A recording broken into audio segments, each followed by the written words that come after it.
Doctor Parthasarathi Valmiki.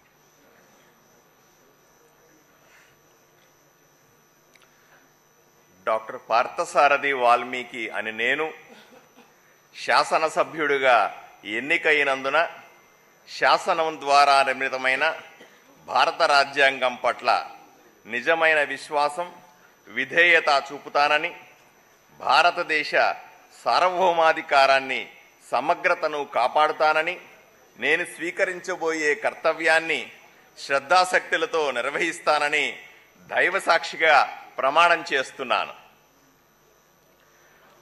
Andhra Pradesh శాసనసభ సభ్యుడినైన doctor Parthasarathi Valmiki అనే నేను సభ నియమాలకు కట్టుబడి ఉంటానని, వాటిని అనుసరిస్తానని, సభా మర్యాదలను పాటిస్తానని, సాంప్రదాయాలను గౌరవిస్తానని దైవసాక్షిగా